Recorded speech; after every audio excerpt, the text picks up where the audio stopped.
ಒಮ್ಮೆ ಜಗತ್ತಿನ ಕಣ್ಣಲ್ಲಿ ಚಿನ್ನದ ಹಕ್ಕಿ ಎನಿಸಿಕೊಂಡಿದ್ದ ದೇಶ ನಮ್ಮ ಭಾರತ ಈ ವೈಭವ, ಸೌಂದರ್ಯ ಮತ್ತು ಅಗಾಧ ಸಂಪತ್ತನ್ನ ಹುಡುಕಿಕೊಂಡು ಸಾವಿರಾರು ಮೈಲಿಗಳ ಸಮುದ್ರ ದಾಟಿ ನಮ್ಮ ದೇಶಕ್ಕೆ ಬಂದವರೇ ಯುರೋಪಿಯನ್ನರು. ವ್ಯಾಪಾರ ಮಾಡುವುದಕ್ಕೆ ಅಂತ ಬಾಗಿಲು ತಟ್ಟಿದ ವ್ಯಾಪಾರಿಗಳು ಕಾಲಕ್ರಮೇಣ ಈ ದೇಶದ ಆಡಳಿತಗಾರರಾಗಿ ಹೇಗೆ ಬದಲಾದರು? 1498ರಲ್ಲಿ ಪೋರ್ಚುಗೀಸ್ನ ವಾಸ್ಕೋಡ ಗಾಮ ಕಾಲಿಕಟ್ ದಡಕ್ಕೆ ಕಾಲಿಟ್ಟ ಆ ಒಂದು ಕ್ಷಣದಿಂದ ಹಿಡಿದು ಡಚ್ಚರು, ಫ್ರೆಂಚರು ಮತ್ತು ಇಡೀ ಭಾರತವನ್ನೇ ತಮ್ಮ ಗುಲಾಮಗಿರಿಯಲ್ಲಿ ಬಂಧಿಸಿದ ಬ್ರಿಟಿಷ್ ಆಡಳಿತದವರೆಗೆ ಅಷ್ಟೇ ಅಲ್ಲ, ಬ್ರಿಟಿಷರ ಕರಾಳ ಶಾಸನ, ದಾಸ್ಯದ ಸರಪಳಿಗಳನ್ನು ತುಂಡರಿಸಿ ಕೋಟ್ಯಾಂತರ ದೇಶ ಪ್ರೇಮಿಗಳ ತ್ಯಾಗ, ರಕ್ತ ಹಾಗೂ ಬಲಿದಾನದ ಫಲವಾಗಿ 1947ರ ಆಗಸ್ಟ್ 15ರಂದು ನಮಗೆ ಲಭಿಸಿದ ಐತಿಹಾಸಿಕ ಸ್ವಾತಂತ್ರ್ಯದವರೆಗೆ ಭಾರತದ ಇತಿಹಾಸದ ಈ 450ಕ್ಕೂ ಹೆಚ್ಚು ವರ್ಷಗಳ ರೋಮಾಂಚನಕಾರಿ ಕಣ್ಣೀರಿನ ಹಾಗೂ ಶೌರ್ಯದ ಸಂಪೂರ್ಣ ಕಥೆಯನ್ನ ಈ ವಿಡಿಯೋದಲ್ಲಿ ಅತ್ಯಂತ ಸರಳವಾಗಿ ನೋಡ್ತಾ ಹೋಗೋಣ. ಈ ಇತಿಹಾಸದ ರೋಚಕ ಪಯಣವನ್ನ ತಿಳಿಯಲು ವಿಡಿಯೋವನ್ನ ಎಲ್ಲೂ ಸ್ಕಿಪ್ ಮಾಡದೆ ಸಂಪೂರ್ಣವಾಗಿ ನೋಡಿ. ಸ್ನೇಹಿತರೆ, ಮೊದಲನೇದಾಗಿ ಯುರೋಪಿಯನ್ನರ ಆಗಮನ ಮತ್ತು ಆರಂಭಿಕ ವಸಾಹತುಶಾಹಿ ಪೈಪೋಟಿ. ಸ್ನೇಹಿತರೆ, 1953ರಲ್ಲಿ ಅಟೋಮನ್ ಟರ್ಕರು ಅಥವಾ ಅಟೋಮನ್ ತುರ್ಕರಿಂದ ಕಾನ್ಸ್ಟಂಟಿನೋಪಲ್ ನಗರದ ಆಕ್ರಮಣವಾದ ನಂತರ ಯುರೋಪ್ ಮತ್ತು ಏಷ್ಯಾಗಳ ನಡುವಿನ ಸಾಂಪ್ರದಾಯಿಕ ಭೂಮಾರ್ಗಗಳು ಸಂಪೂರ್ಣವಾಗಿ ಬ್ರೇಕ್ ಆದವು. ಇದು ಯುರೋಪಿಯನ್ ಸಾಮ್ರಾಜ್ಯಗಳಿಗೆ ಸಾಂಬಾರು ಪದಾರ್ಥಗಳು, ರೇಷ್ಮೆ ಮತ್ತು ಹತ್ತಿಯ ಸಮೃದ್ಧ ಮೂಲವಾಗಿದ್ದ ಭಾರತಕ್ಕೆ ನೇರ ಜಲಮಾರ್ಗವನ್ನ ಕಂಡುಹಿಡಿಯುವ ಅನಿವಾರ್ಯತೆಯನ್ನು ಸೃಷ್ಟಿಸಿತು. 15ನೇ ಶತಮಾನದ ಅಂತ್ಯದಲ್ಲಿ ಪ್ರಾರಂಭವಾದ ಈ ನೌಕಾ ಸಾಹಸಗಳು ಭಾರತೀಯ ಉಪಖಂಡದಲ್ಲಿ ಕೇವಲ ವ್ಯಾಪಾರಿಕ ಸಂಬಂಧಗಳಿಗೆ ಸೀಮಿತವಾಗದೆ ಅಂತಿಮವಾಗಿ ಸುದೀರ್ಘ ವಸಾಹತುಶಾಹಿ ಆಳ್ವಿಕೆ ಮತ್ತು ತದನಂತರ ನಡೆದ ಅಭೂತಪೂರ್ವ ಸ್ವಾತಂತ್ರ್ಯ ಸಂಗ್ರಾಮಕ್ಕೆ ಮುನ್ನುಡಿಯನ್ನ ಬರೆಯಿತು. ಪೋರ್ಚುಗೀಸರ ಆಗಮನ ಮತ್ತು ಸಮುದ್ರ ಪ್ರಭುತ್ವದ ಸ್ಥಾಪನೆ. ಸ್ನೇಹಿತರೆ, ಭಾರತಕ್ಕೆ ನೇರ ಸಮುದ್ರ ಮಾರ್ಗವನ್ನ ಕಂಡುಹಿಡಿದ ಪ್ರಥಮ ಯುರೋಪಿಯನ್ನರು ಪೋರ್ಚುಗೀಸರು. 1498ರ ಮೇ 20ರಂದು ಪೋರ್ಚುಗೀಸ್ನ ನಾವಿಕ ವಾಸ್ಕೋಡ ಗಾಮ ಆಫ್ರಿಕಾದ ಆಶಾ ಮುಖರೀಪವನ್ನ ಅಂದ್ರೆ ಕೇಪ್ ಆಫ್ ಗುಡ್ ಹೋಪ್ ಸುತ್ತುವರೆದು ಕಕೇರಿಯ ಸಮೀಪದ ಕ್ಯಾಲಿಕಟ್ಗೆ ಬಂದು ತಲುಪಿದನು.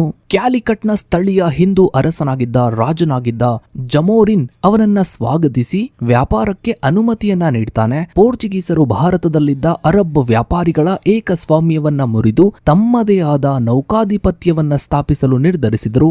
ನಂತರ 1505ರಲ್ಲಿ ಪ್ರಥಮ ವೈಸ್ರಾಯಿಯಾಗಿ ಬಂದ ಫ್ರಾನ್ಸಿಸ್ಕೋ ಡಿ ಅಲ್ಮೆಡಾ ಸಮುದ್ರದ ಮೇಲೆ ನಿಯಂತ್ರಣವನ್ನ ಸಾಧಿಸಲು ನೀಲಿ ನೀರು ನೀತಿಯನ್ನ ಅಂದ್ರೆ ಬ್ಲೂ ವಾಟರ್ ಪಾಲಿಸಿಯನ್ನ ಜಾರಿಗೆ ತಂದನು. ತದನಂತರ ಬಂದ ಆಲ್ಫೋನ್ಸ್ ಡಿ ಆಲ್ಬುಕಾಕರ್ 1510ರಲ್ಲಿ ಬಿಜಾಪುರದ ಸುಲ್ತಾನನಿಂದ ಗೋವಾವನ್ನ ವಶಪಡಿಸಿಕೊಂಡು ಅದನ್ನ ಪೋರ್ಚುಗೀಸ್ ಸಾಮ್ರಾಜ್ಯದ ಪ್ರಮುಖ ಕೇಂದ್ರವನ್ನಾಗಿ ಮಾಡ್ತಾನೆ. ಪೋರ್ಚುಗೀಸರು ಭಾರತೀಯ ಸಾಗರ ವ್ಯಾಪಾರವನ್ನ ನಿಯಂತ್ರಿಸಲು ಕಾರ್ಟಾಜ್ ಎಂಬ ಪರವಾನಗಿ ಅಂದ್ರೆ ಲೈಸೆನ್ಸ್ ಪದ್ಧತಿಯನ್ನ ಜಾರಿಗೆ ತರ್ತಾರೆ ಮತ್ತು ತಮ್ಮ ನೌಕಾ ಶಕ್ತಿಯ ಬಲದಿಂದ ಭಾರತೀಯ ಮಹಾಸಾಗರದ ವ್ಯಾಪಾರ ಮಾರ್ಗಗಳ ಮೇಲೆ ಏಕಸ್ವಾಮ್ಯವನ್ನ ಸ್ಥಾಪಿಸಿದರು.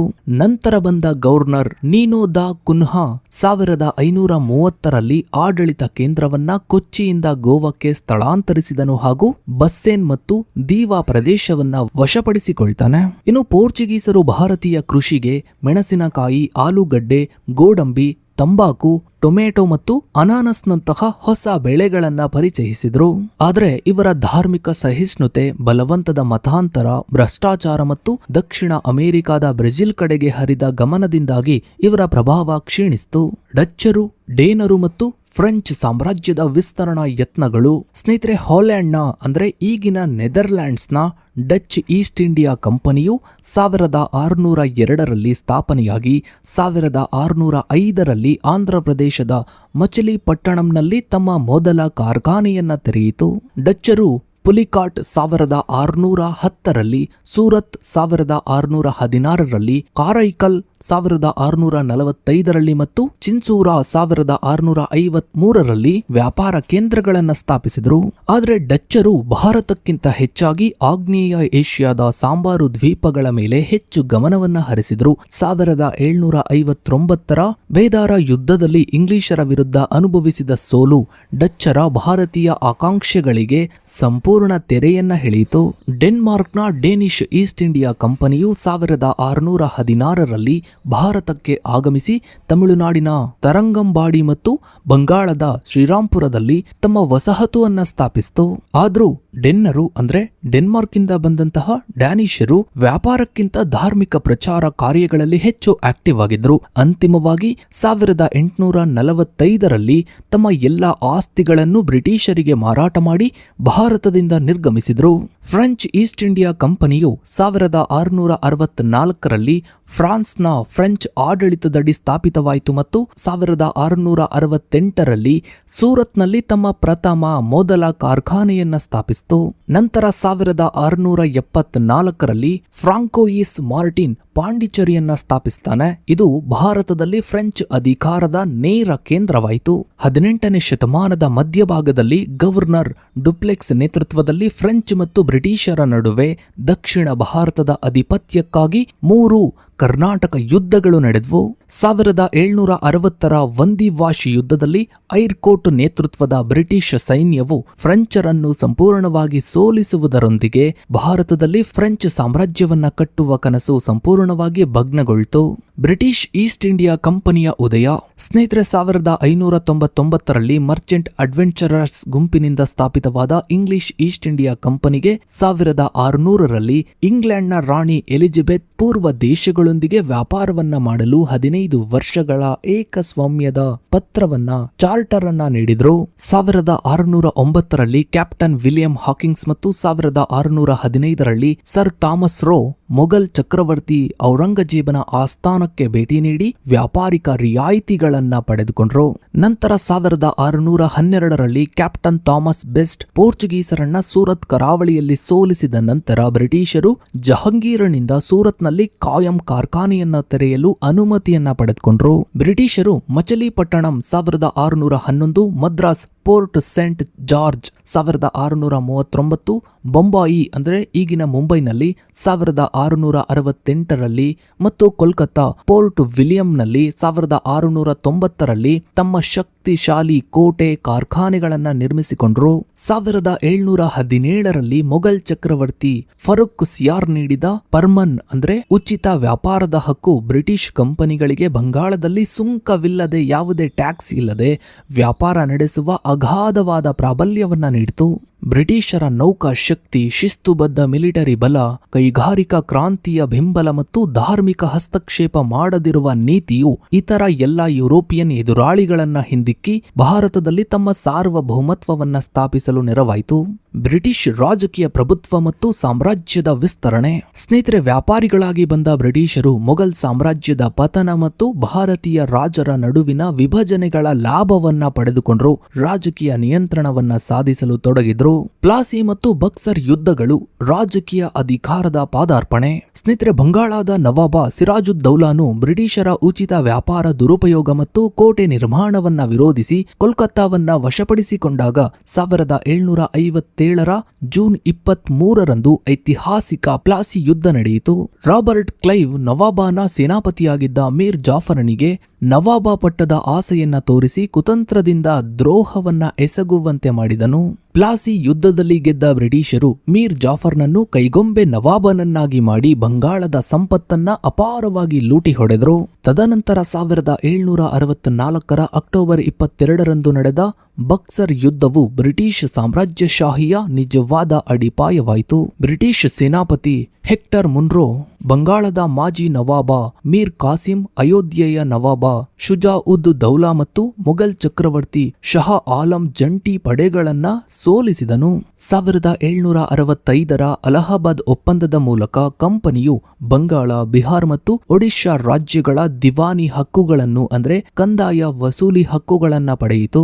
ಇದು ಈಸ್ಟ್ ಇಂಡಿಯಾ ಕಂಪನಿಯನ್ನು ಬರೀ ವ್ಯಾಪಾರಿ ಸಂಸ್ಥೆಯಿಂದ ಬಂಗಾಳದ ಮುಖ್ಯ ಕಂದಾಯ ಮತ್ತು ಆಡಳಿತ ಅಧಿಕಾರದವರೆಗೆ ಪರಿವರ್ತಿಸಿತು. ಸಾಮ್ರಾಜ್ಯಶಾಹಿ ನೀತಿಗಳು, ಸಹಾಯಕ ಸೈನ್ಯ ಪದ್ಧತಿ ಮತ್ತು ದತ್ತು ಮಕ್ಕಳಿಗೆ ಹಕ್ಕಿಲ್ಲ ನೀತಿ, ಸ್ನೇಹಿತರೆ, ಭಾರತೀಯ ರಾಜ್ಯಗಳನ್ನ ರಾಜತಾಂತ್ರಿಕವಾಗಿ ಮತ್ತು ಹಂತ ಹಂತವಾಗಿ ನುಂಗಿ ಹಾಕಲು ಬ್ರಿಟಿಷರು 2 ಪ್ರಮುಖ ತಂತ್ರಗಳನ್ನ ಬಳಸಿದ್ರು. 1798ರಲ್ಲಿ ಲಾರ್ಡ್ ವೆಲ್ಲೆಸ್ಲಿ ಜಾರಿಗೆ ತಂದ ಸಹಾಯಕ ಸೈನ್ಯ ಪದ್ಧತಿಯ ಪ್ರಕಾರ ಒಪ್ಪಂದಕ್ಕೆ ಸಹಿ ಹಾಕಿದ ಭಾರತೀಯ ರಾಜನು ತನ್ನ ಸ್ವಂತ ಸೈನ್ಯವನ್ನ ವಿಸರ್ಜಿಸಿ ಬ್ರಿಟಿಷ್ ಸೈನ್ಯವನ್ನ ಇರಿಸಿಕೊಳ್ಳಬೇಕಿತ್ತು ಮತ್ತು ಅದರ ಸಂಪೂರ್ಣ ಖರ್ಚನ್ನ ತಾನೇ ಭರಿಸಬೇಕಾಗಿತ್ತು. ರಾಜನು ತನ್ನ ಆಸ್ಥಾನದಲ್ಲಿ ಬ್ರಿಟಿಷ್ ರೆಸಿಡೆಂಟ್ ಅನ್ನ ಇರಿಸಿಕೊಳ್ಳಬೇಕಾಗಿತ್ತು ಹಾಗೂ ಬ್ರಿಟಿಷರ ಅನುಮತಿ ಇಲ್ಲದೆ ಇತರ ರಾಜ್ಯಗಳೊಂದಿಗೆ ಯುದ್ಧ ಅಥವಾ ಒಪ್ಪಂದವನ್ನ ಮಾಡಿಕೊಳ್ಳುವಂತಿರಲಿಲ್ಲ. ಈ ಪದ್ಧತಿಗೆ ಹೈದರಾಬಾದ್ನ ನಿಜಾಮ 1798ರಲ್ಲಿ, ಮೈಸೂರಿನ ಮಹಾರಾಜರು 1799ರಲ್ಲಿ, ತಾಂಜಾವೂರು 1799ರಲ್ಲಿ, ಅಯೋಧ್ಯೆ 1801ರಲ್ಲಿ ಮತ್ತು ಮರಾಠ ರಾಜರು ಸಹಿ ಹಾಕಿ ತಮ್ಮ ಸಂಪೂರ್ಣ ಸ್ವಾತಂತ್ರ್ಯವನ್ನ ಕಳೆದುಕೊಳ್ತಾರೆ.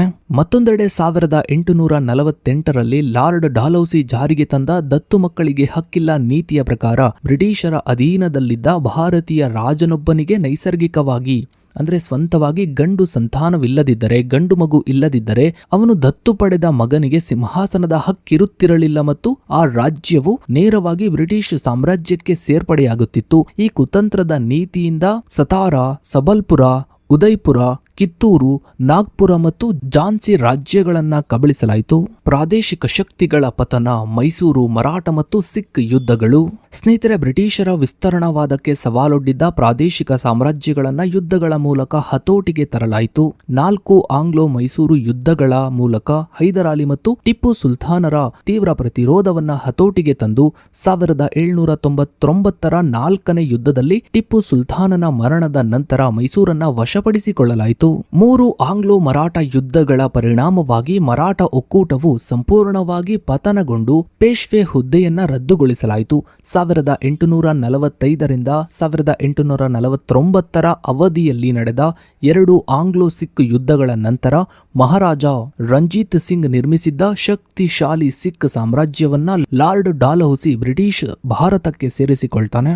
1857ರ ಮಹಾ ದಂಗೆ ಮತ್ತು ಬ್ರಿಟಿಷ್ ಕಿರೀಟದ ನೇರ ಆಳ್ವಿಕೆ.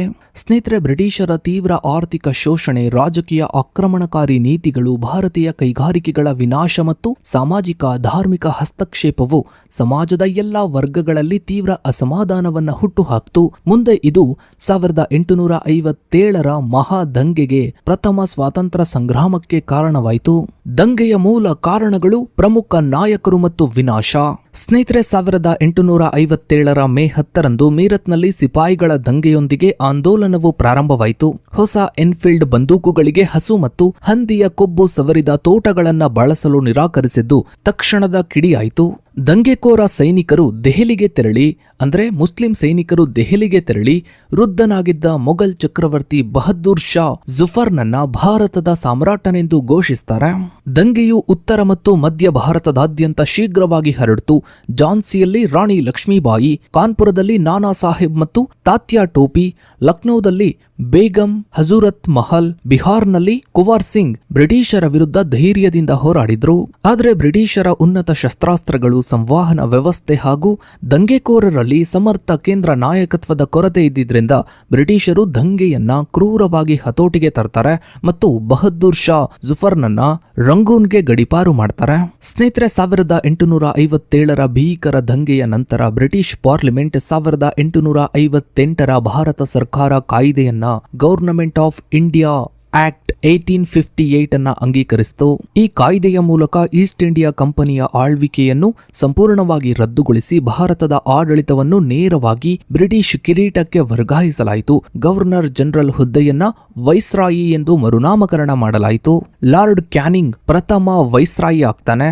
ಲಂಡನ್ನಲ್ಲಿ ಭಾರತೀಯ ವ್ಯವಹಾರಗಳನ್ನ ನೋಡಿಕೊಳ್ಳಲು ಭಾರತದ ಕಾರ್ಯದರ್ಶಿ, secretary of state for India ಹುದ್ದೆಯನ್ನು ಕೂಡ ಸೃಷ್ಟಿಸಲಾಯಿತು. ರಾಣಿ ವಿಕ್ಟೋರಿಯಾ ಅವರ 1858ರ ಪ್ರಕಟಣೆಯು ಭಾರತೀಯ ಧಾರ್ಮಿಕ ವಿಷಯಗಳಲ್ಲಿ ಹಸ್ತಕ್ಷೇಪ ಮಾಡುವುದಿಲ್ಲವೆಂಬ ಭರವಸೆ ನೀಡಿತಾದರೂ ಬ್ರಿಟಿಷರು ತದನಂತರ ಒಡೆದು ಆಳುವ ನೀತಿಯನ್ನ, ಡಿವೈಡ್ ಅಂಡ್ ರೂಲ್ ಪಾಲಿಸಿಯನ್ನ ಇನ್ನಷ್ಟು ತೀವ್ರಗೊಳಿಸಿದರು.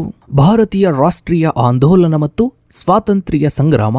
ಸ್ನೇಹಿತರೆ, 19ನೇ ಶತಮಾನದ ದ್ವಿತೀಯಾರ್ಧದಲ್ಲಿ ಆಂಗ್ಲ ಶಿಕ್ಷಣ ಪ್ರಸಾರ, ಪತ್ರಿಕೋದ್ಯಮದ ಬೆಳವಣಿಗೆ ಮತ್ತು ಪಾಶ್ಚಿಮಾತ್ಯ ಪ್ರಜಾಸತ್ತಾತ್ಮಕ ವೆಸ್ಟರ್ನ್ ಡೆಮೋಕ್ರಸಿ ಥಾಟ್ಗಳಿಂದ, ಆಲೋಚನೆಗಳಿಂದಾಗಿ ಭಾರತೀಯರಲ್ಲೂ ಕೂಡ ರಾಷ್ಟ್ರೀಯತೆಯ ಪ್ರಜ್ಞೆ ರೂಪುಗೊಳ್ತು.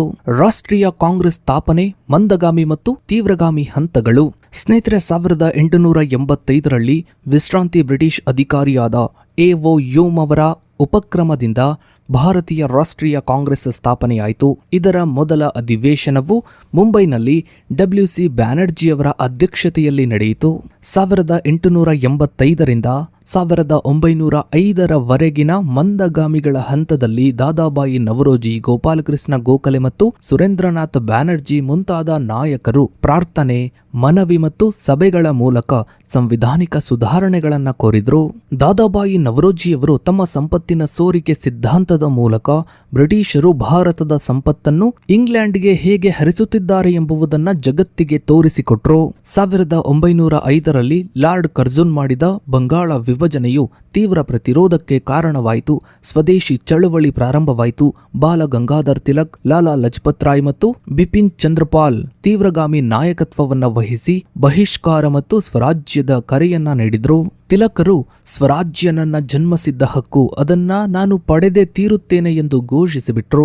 1906ರಲ್ಲಿ ಮುಸ್ಲಿಂ ಲೀಗ್ ಸ್ಥಾಪನೆಯಾಯಿತು ಹಾಗೂ 1907ರ ಸೂರತ್ ಅಧಿವೇಶನದಲ್ಲಿ ಕಾಂಗ್ರೆಸ್ ಇಬ್ಬಾಗವಾಯಿತು. ಗಾಂಧಿ ಯುಗ ಮತ್ತು ಸಾರ್ವತ್ರಿಕ ಜನಚಳವಳಿಗಳು. ಸ್ನೇಹಿತರೆ, 1915ರಲ್ಲಿ ದಕ್ಷಿಣ ಆಫ್ರಿಕಾದಿಂದ ಹಿಂತಿರುಗಿದ ಮಹಾತ್ಮ ಗಾಂಧೀಜಿಯವರು ಸತ್ಯಾಗ್ರಹ ಮತ್ತು ಅಹಿಂಸಾ ತತ್ವಗಳ ಆಧಾರದ ಮೇಲೆ ಭಾರತದ ಸ್ವಾತಂತ್ರ್ಯ ಸಂಗ್ರಾಮವನ್ನ ಸಮೂಹ ಆಂದೋಲನವನ್ನಾಗಿ ಪರಿವರ್ತಿಸಿದರು. 1919ರ ರೌಲತ್ ಕಾಯ್ದೆಯ ಮತ್ತು ಭೀಕರ ಜಲಿಯನ್ ವಾಲಾಬಾಗ್ ಹತ್ಯಾಕಾಂಡದ ವಿರುದ್ಧ ಗಾಂಧೀಜಿಯವರು 1920ರಲ್ಲಿ ಅಸಹಕಾರ ಚಳುವಳಿಯನ್ನ ಆರಂಭಿಸಿದರು. ಆದರೆ 1922ರಲ್ಲಿ ಚೌರಿ ಚೌರಾದಲ್ಲಿ ಸಂಭವಿಸಿದ ಹಿಂಸಾತ್ಮಕ ಘಟನೆಯಿಂದಾಗಿ ಚಳುವಳಿಯನ್ನ ಹಿಂಪಡೆಯಲಾಯಿತು. ನಂತರ 1929ರ ಲಾಹೋರ್ ಕಾಂಗ್ರೆಸ್ ಅಧಿವೇಶನದಲ್ಲಿ ಜವಾಹರ್ಲಾಲ್ ನೆಹರು ಅಧ್ಯಕ್ಷತೆಯಲ್ಲಿ ಸಂಪೂರ್ಣ ಸ್ವರಾಜ್ಯ ಗುರಿಯನ್ನ ಅಂಗೀಕರಿಸಲಾಯಿತು. ನಂತರ 1930 ಮಾರ್ಚ್ 12ರಂದು ಗಾಂಧೀಜಿ ದಂಡಿ ಯಾತ್ರೆಯನ್ನ ನಡೆಸಿ ಉಪ್ಪಿನ ಕಾನೂನನ್ನ ಮುರಿಯುವ ಮೂಲಕ ಶಾಸನಭಂಗ ಚಳುವಳಿಯನ್ನ ಪ್ರಾರಂಭಿಸಿದರು. ನಂತರ 1942ರ ಆಗಸ್ಟ್ 8ರಂದು ಮುಂಬೈನಲ್ಲಿ ಗಾಂಧೀಜಿ ಬ್ರಿಟಿಷರಿಗೆ ಕ್ವಿಟ್ ಇಂಡಿಯಾ ಕರೆ ನೀಡಿ ಮಾಡು ಇಲ್ಲವೇ ಮಡಿ, ಡೂ ಆರ್ ಡೈ ಎಂದು ಘೋಷಿಸಿದರು. ಇದೇ ಸಮಯದಲ್ಲಿ ನೇತಾಜಿ ಸುಭಾಷ್ ಚಂದ್ರ ಬೋಸ್ ಅವರು ಆಜಾದ್ ಹಿಂದ್ ಫೌಜ್ ಪಡೆಯನ್ನ ಕಟ್ಟಿ ಬ್ರಿಟಿಷ್ ಸಾಮ್ರಾಜ್ಯದ ವಿರುದ್ಧ ಸಶಸ್ತ್ರ ಹೋರಾಟವನ್ನ ನಡೆಸಿದರು. ಇನ್ನು ಸ್ನೇಹಿತರೆ, ಎರಡನೇ ಮಹಾಯುದ್ಧದ ನಂತರ ಬ್ರಿಟಿಷರ ಆರ್ಥಿಕ ಮತ್ತು ಮಿಲಿಟರಿ ಶಕ್ತಿ ಕ್ಷೀಣಿಸಿತು ಹಾಗೂ 1946ರ ನೌಕಾಪಡೆಯ ದಂಗೆಯಂತಹ ಘಟನೆಗಳು ಬ್ರಿಟಿಷರಿಗೆ ಭಾರತವನ್ನ ತೊರೆಯುವುದು ಅನಿವಾರ್ಯ ಎಂಬುದನ್ನು ನಿರೂಪಿಸಿದ್ವು. ಬ್ರಿಟಿಷ್ ಪ್ರಧಾನಿ ಕ್ಲೆಮೆಂಟ್ ಅಟ್ಲಿ ಭಾರತಕ್ಕೆ ಸ್ವತಂತ್ರವನ್ನ ನೀಡುವ ತೀರ್ಮಾನವನ್ನ ಪ್ರಕಟಿಸಿದರು. 1946ರ ಕ್ಯಾಬಿನೆಟ್ ಮಿಷನ್ ಯೋಜನೆಯ ಪ್ರಕಾರ ಮಧ್ಯಂತರ ಸರ್ಕಾರ ರಚನೆಯಾಯಿತು. ಆದರೆ ಮುಸ್ಲಿಂ ಲೀಗ್ನ ನಾಯಕ ಆಗಿದ್ದ ಮೊಹಮ್ಮದ್ ಅಲಿ ಜಿನ್ನಾ ಪ್ರತ್ಯೇಕ ರಾಷ್ಟ್ರಕ್ಕಾಗಿ ನೇರ ಕಾರ್ಯಾಚರಣೆ ದಿನಕ್ಕೆ ಡೈರೆಕ್ಟ್ ಆಕ್ಷನ್ ಡೇಗೆ ಕರೆ ನೀಡಿದ್ದರಿಂದ ಭೀಕರ ಕೋಮು ಗಲಭೆಗಳು ನಡೆದವು. ಕೊನೆಯ ವೈಸ್ರಾಯಿ ಲಾರ್ಡ್ ಮೌಂಟ್ ಬ್ಯಾಟನ್ ಮಂಡಿಸಿದ ಮೌಂಟ್ ಬ್ಯಾಟನ್ ಯೋಜನೆಯಂತೆ ಭಾರತೀಯ ಸ್ವತಂತ್ರ ಕಾಯ್ದೆ 1947 ಬ್ರಿಟಿಷ್ ಸಂಸತ್ತು ಅಂಗೀಕರಿಸಿತು. 1947ರ ಆಗಸ್ಟ್ 14ರಂದು ಪಾಕಿಸ್ತಾನ ಮತ್ತು 1947ರ ಆಗಸ್ಟ್ 15ರಂದು ಭಾರತವು ಸ್ವತಂತ್ರ ರಾಷ್ಟ್ರವಾಗಿ ಮತ್ತೆ ಉದಯಿಸಿತು. ಜವಾಹರ್ಲಾಲ್ ನೆಹರು ಅವರು ಸ್ವತಂತ್ರ ಭಾರತದ ಪ್ರಥಮ ಪ್ರಧಾನಿಯಾಗಿ ಅಧಿಕಾರವನ್ನ ಸ್ವೀಕರಿಸಿ ಚಾರಿತ್ರಿಕ ಟ್ರಸ್ಟ್ ವಿತ್ ಡೆಸ್ಟಿನಿ ಭಾಷಣವನ್ನ ಮಾಡಿದರು. ಸ್ನೇಹಿತರೆ, ಇವತ್ತು ಭಾರತ ಸಾಕಷ್ಟು ಜನ ರಾಜಕೀಯ ನಾಯಕರುಗಳನ್ನ, ಪ್ರಧಾನಿಗಳನ್ನ, ಸಾಮಾಜಿಕ ಹೋರಾಟಗಾರರನ್ನ ಹಾಗೆ ಇನ್ನಿತರ ನಾಯಕರುಗಳನ್ನ ಕಂಡಿದೆ. ಆದರೆ ಭಾರತದ ಇತಿಹಾಸ ಹೇಳೋದೇ ಬೇರೆ, ಸ್ವತಂತ್ರಕ್ಕಾಗಿ ಹೋರಾಡಿದ ನಾಯಕರುಗಳ ಇತಿಹಾಸವೇ ಬೇರೆ. ಈಗಿನ ರಾಜಕಾರಣಿಗಳು ತಮ್ಮ ಲಾಭಕ್ಕಾಗಿ ಇತಿಹಾಸವನ್ನ ಹೇಳ್ತಾ ಇರೋದೇ ಬೇರೆ. ಬ್ರಿಟಿಷರು ಭಾರತಕ್ಕೆ ಸ್ವತಂತ್ರವನ್ನ ಕೊಡುವಂತಹ ಟೈಮ್ನಲ್ಲಿ ಈ ದೇಶ ಉಳಿಯೋದಿಲ್ಲ, ಇದು ತುಂಡು ತುಂಡಾಗಿ ಹೋಗುತ್ತೆ. ಆಫ್ರಿಕಾದ ದೇಶಗಳು ಯಾವ ರೀತಿ ಬಂಡುಕೋರರಿಗೆ ಗುರಿಯಾಗಿ ತುಂಡು ತುಂಡಾಗಿ ಹೋಗಿದೆಯೋ ಅದೇ ರೀತಿ ಭಾರತವು ತುಂಡು ತುಂಡಾಗುತ್ತೆ ಅಂತ ಹೇಳಿ ಹೋಗಿದ್ರು. ಆದ್ರೆ ಭಾರತದ ನಾಯಕರುಗಳು ಅಂಬೇಡ್ಕರ್ ಅವರಿರ್ಬೋದು, ಗಾಂಧೀಜಿ ಅವರಿರ್ಬೋದು, ನೆಹರು ಅವರಿರ್ಬೋದು, ಸರ್ದಾರ್ ವಲ್ಲಭಾಯ್ ಪಟೇಲ್ ಅವರಿರ್ಬೋದು, ಯಾವುದೇ ಕಾರಣಕ್ಕೂ ಕೂಡ ಭಾರತವನ್ನ ಮತ್ತೆ ಇಬ್ಬಾಗ ಆಗೋದಕ್ಕೆ ಬಿಡ್ಲೇ ಇಲ್ಲ. ಆದ್ರೆ ಇವತ್ತಿನ ರಾಜಕಾರಣಿಗಳು ಸ್ವತಂತ್ರದ ಇತಿಹಾಸವನ್ನ, ನಾಯಕರುಗಳ ಇತಿಹಾಸವನ್ನ ಮನಬಂದಂತೆ ತಿರುಚಿ ಹೇಳೋದು, ನಾಯಕರ ಇತಿಹಾಸವನ್ನ ಮನಬಂದಂತೆ ತಮ್ಮ ರಾಜಕೀಯಕ್ಕಾಗಿ ಬಳಸಿಕೊಳ್ಳೋದು ಮಾಡ್ತಾರೆ. ಸೊ ಇದಾಗಿತ್ತು ಸ್ನೇಹಿತರೆ ಭಾರತದ ಇತಿಹಾಸದ ಬಗ್ಗೆ ಒಂದಿಷ್ಟು ಮಾಹಿತಿಯನ್ನ ತಿಳಿಸೋ ಪ್ರಯತ್ನ. ವಿಡಿಯೋದ ಬಗ್ಗೆ ನಿಮ್ಮ ಅನಿಸಿಕೆ ಅಭಿಪ್ರಾಯಗಳನ್ನ ತಪ್ಪದೆ ಕಮೆಂಟ್ ಸೆಕ್ಷನ್ ಅಲ್ಲಿ ಕಮೆಂಟ್ ಮಾಡಿ. ಹಾಗೆ ವಿಡಿಯೋಗೊಂದು ಲೈಕ್ ಮಾಡ್ತಾ ವಿಡಿಯೋನಾದಷ್ಟು ಎಲ್ಲ ಕಡೆ ಶೇರ್ ಮಾಡಿ. ನೀವಿನ್ನು ನಮ್ಮ ಚಾನಲ್ಗೆ ಸಬ್ಸ್ಕ್ರೈಬ್ ಆಗಿಲ್ಲ ಅಂದ್ರೆ ಕೆಳಗಡೆ ಕಾಣ್ತಾ ಇರೋ ಸಬ್ಸ್ಕ್ರೈಬ್ ಬಟನ್ ಕ್ಲಿಕ್ ಮಾಡಿ. ಹಾಗೆ ಪಕ್ಕದಲ್ಲಿ ಕಾಣೋ ಬೆಲ್ ಐಕಾನ್ ಕೂಡ ಕ್ಲಿಕ್ ಮಾಡಿ.